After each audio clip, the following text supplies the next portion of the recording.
Good morning students. हम electronics के paper में यूनिट 3 में लॉजिक सर्किट्स को डिस्कस कर रहे थे। लास्ट वन क्लास में मैंने बूलियन थ्योरम्स को डिस्कस किया था। बूलियन थ्योरम्स एक स्टैंडर्ड थ्योरम्स है जिनको हम जब भी प्रॉब्लम सॉल्व करेंगे तो स्टैंडर्ड थ्योरम्स की तरह यूज कर सकते हैं। मैंने यहाँ उनको समराइज किया है।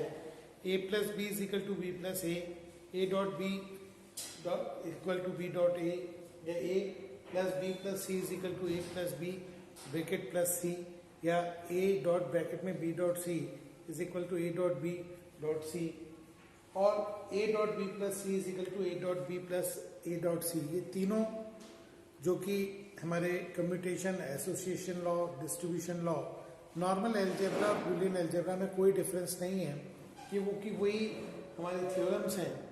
लेकिन इससे आगे हमारे स्पेशल बूलियन फंक्शंस की अगर बात करें जिनको हमें पूरी इलेक्ट्रॉनिक्स को अंडरस्टूड, डिजिटल इलेक्ट्रॉनिक्स का बेस है या पूरी कंप्यूटर एजुकेशन का बेस है, उसको अगर आप देखें तो सबसे पहले यहाँ पे और गेट के 4 ऑपरेशन हैं। a plus 0 equal to a plus 1 equal to 1, a plus a equal to a, and a plus a bar equal to 1। इसी तरह से एंड ऑपरेशन की बात करें तो एंड के लिए 4 ऑपरेशन है। a dot o, a dot 0 equal to 0, a dot 1 equal to a dot a equal to a, and a dot a bar equal to 0। ये सारे एंड ऑपरेशन की पॉसिबिलिटीज हैं। और कॉम्प्लीमेंट का है a बार का bar equal to a। Then अगर हम बात करें a plus A B is equal to a होता है, a plus a bar b equal to a plus b होता है, a plus A B bar equal to a। हाँ, थोड़ा सा डिफरेंस है जिसे हमें डिफरेंशिएट कर लेना चाहिए। और a plus B dot a plus C equal to a plus B C होता है। ये वो थ्योरम्स है जिसको मैंने लास्ट टर्म पे प्रूफ भी करवाए थे। एग्जामिनेशन पर्पज से इनके प्रूफ आने के चांसेस थोड़े कम रहते हैं। ये स्टैंडर्ड हैं। इन रिजल्ट्स को हम आगे यूज करेंगे नेक्स्ट क्लास के अंदर, जब इसके लेसन की लास्ट क्लास होगी जिसके अंदर मैं बूलियन एक्सप्रेशन सॉल्व करने की बात करूंगा, तो इन रिजल्ट्स को हम सीधा यूज करेंगे। तो ये बूलियन के स्टैंडर्ड रिजल्ट्स हैं। इन बूलियन थ्योरम्स में आज हम जिसको डिस्कस करने जा रहे हैं वो है डी मॉर्गन थ्योरम। एक इम्पॉर्टेंट थ्योरम है जिसका यूज हम थोड़ा बहुत गेट्स में कर चुके हैं। De Morgan theorem basically Boolean theorem में एक स्पेशल रिजल्ट है। ये कहीं ना कहीं ड्यूअलिटी प्रिंसिपल पे बेस्ड है। आप देखिए, ये प्रिंसिपल ये कहता है कि मान लीजिए देयर नंबर ऑफ इनपुट्स से A B C D E F, 2 भी हो सकते हैं, मोर देन 2 भी हो सकते हैं। तो अगर एंड ऑपरेशन करके मैं उसका कॉम्प्लीमेंट लेता हूँ, मीन्स एंड के बाद नॉट कर रहा हूँ। अब देखिए ए बी सी डी से मैं जस्ट 3 वेरिएबल की बात करता हूँ। से हमने बात करी जस्ट ए बी और सी, इन 3 का मैंने एंड लिया और उसका नॉट लिया, मीन्स उसका कॉम्प्लीमेंट लिया। 3 इनपुट्स, तीनों का पहले एंड परफॉर्मेंस किया, एंड का कॉम्प्लीमेंट किया। तो डी मॉर्गन थ्योरम ये कहती है कि पहले अगर मैं इसका नॉट ले लूं तो ये कन्वर्ट हो जाएगा और, means and and not perform कर रहे हैं, that will be equal to not then और। मीन्स पहले आप इनका कॉम्प्लीमेंट ले लें, फिर देन उसको और गेट की तरह ऑपरेट कर लें, यानी a dot B dot C का बार होगा a bar plus b bar plus c bar. ये डी मॉर्गन थ्योरम है जिसे हम ड्यूअलिटी प्रिंसिपल पे भी कह सकते हैं। एक तरह से एंड नॉट का कॉम्बिनेशन को ये कन्वर्ट कर रहा है नॉट और में। ये इसकी सबसे बड़ा इंपॉर्टेंट फीचर है कि एंड और नॉट को कन्वर्ट कर दिया इसने नॉट एंड और में। अगर यहाँ मेरे पास नंबर ऑफ वेरिएबल्स हैं a dot B dot C dot D dot E dot से, और इनका मैं कॉम्प्लीमेंट लेता हूँ तो ये आएगा a bar plus b bar plus c bar plus d bar. Proof की बात करें तो हम बहुत इजीली इनको ट्रुथ टेबल से वेरीफाई कर सकते हैं। इस वक्त मैं ट्रुथ टेबल वेरिफिकेशन हमारे सिलेबस का पार्ट नहीं है, इसलिए मैं De Morgan theorem direct use कर रहा हूँ। हम चाहें तो ट्रुथ टेबल बना दें। जैसे एबीसी है, एबीसी के हमने इनपुट्स दे दिए और एबीसी के इनपुट्स के सेट के लिए हाथों हाथ ए बार प्लस बी बार प्लस सी बार निकाल लिया तो हम देखेंगे सिमिलर रिजल्ट आता है। इसी थ्योरम का सेकेंड हिस्सा है। पहला हिस्सा एंड एंड नॉट को कन्वर्ट कर रहा है नॉट एंड और में। दूसरा पार्ट ये कहता है कि अगर पहले और का नॉट ले रहे हैं तो नॉट एंड में कन्वर्ट हो जाएगा। मीन्स वही मैं 3 इनपुट्स पे बात करूं तो मान लीजिए मेरे पास ए प्लस बी प्लस सी है, तीनों का और लिया देन नॉट लिया, तो डी मॉर्गन थ्योरम ये कहती है पहले नॉट ले लीजिए और then it will be convert into and. Means और पे नॉट परफॉर्म कर रहे हैं तो पहले नॉट परफॉर्म करके एंड कर लीजिए, वो इक्विवेलेंट रिजल्ट देगा। ये एक ड्युअलिटी है, और एंड और नॉट किसमें कन्वर्ट हो रहा है, नॉट एंड में, एंड नॉट और में। जैसा मैंने कहा इसका बेसिक यूज मैं जस्ट 3 इनपुट्स में बात करूं तो फर्स्ट थ्योरम के अकॉर्डिंग मान लीजिए ये 3 इनपुट्स है ए बी सी। इन 3 इनपुट को अगर मैं नैंड गेट पे लेता हूं तो मेरे पास आएगा A dot B dot C का बार।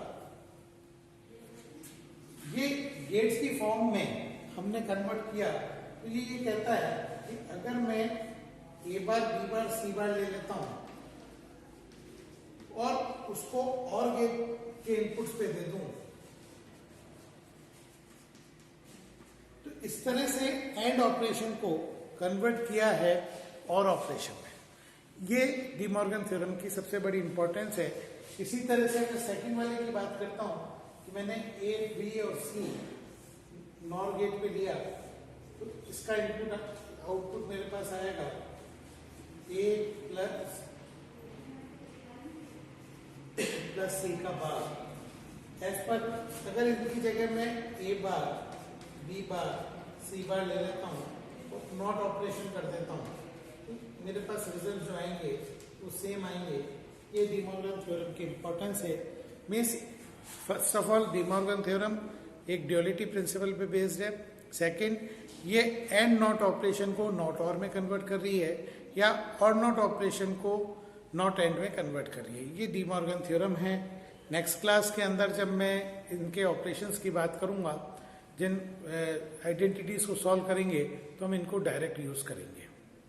डी मॉर्गन थ्योरम के बाद आज हम ट्रांजिस्टर एज ए स्विच की बात करेंगे। मैंने 2 क्लास के पहले आपको बताया था कि जितनी भी डिजिटल इलेक्ट्रॉनिक्स है जहाँ गेट्स फंडामेंटल है, इन गेट्स को कहीं ना कहीं बेसिक इलेक्ट्रॉनिक्स से फैब्रिकेट करते हैं। मैंने और गेट और एंड गेट के अंदर डीडीएल लॉजिक के सर्किट आपको बताए थे। वहीं मैंने नॉट गेट में डायरेक्टली एक ट्रांजिस्टर की बात करी थी, वही ट्रांजिस्टर किस तरह से नॉट गेट का वर्क करता है। तो इसके अंदर जो ट्रांजिस्टर है उसकी जो सबसे इंपॉर्टेंट प्रॉपर्टी आ जाती है वो आता है एज ए स्विच। ट्रांजिस्टर जो हमारे सेकेंड यूनिट का पार्ट है, वहाँ हम जब डिटेल में बात करते हैं, ट्रांजिस्टर इलेक्ट्रॉनिक्स के डेवलपमेंट में एक सबसे इंपॉर्टेंट फीचर रहा है।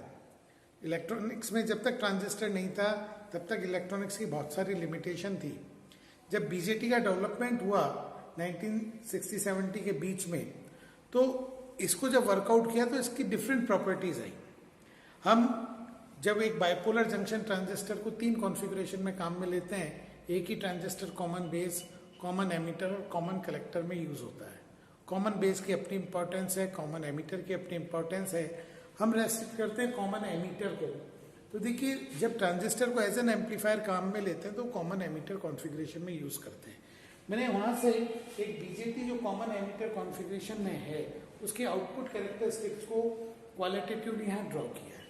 यहाँ पे output characteristics voltage between C means collector emitter terminal और आईसी के बीच में जब ग्राफ ड्रॉ करते हैं तो कुछ इस तरह से आता है।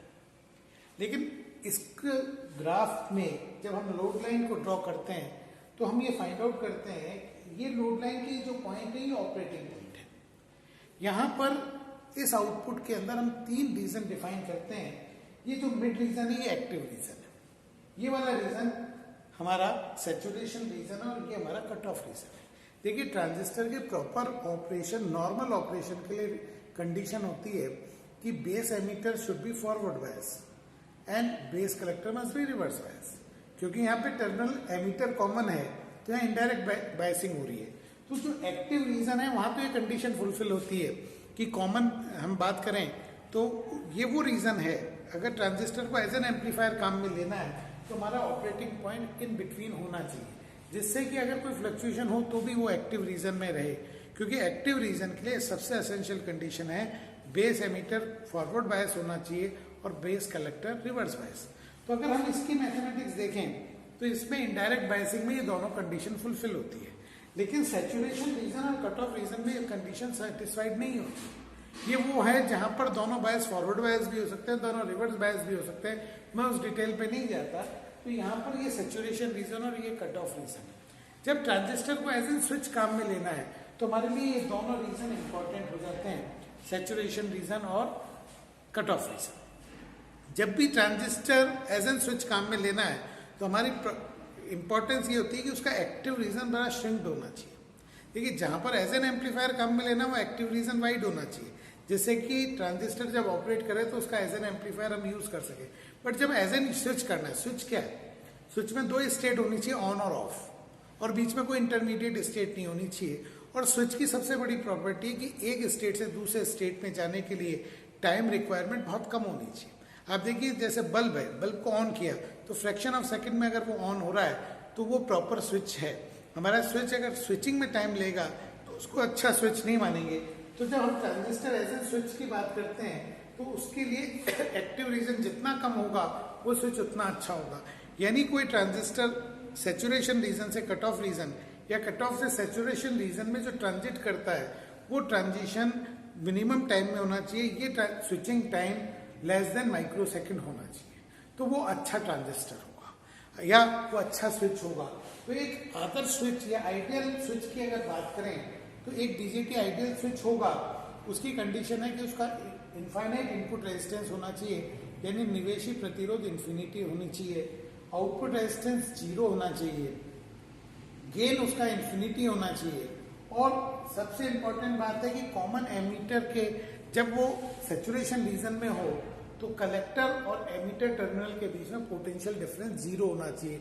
0 potential difference between collector and emitter terminal when it is in saturation reason.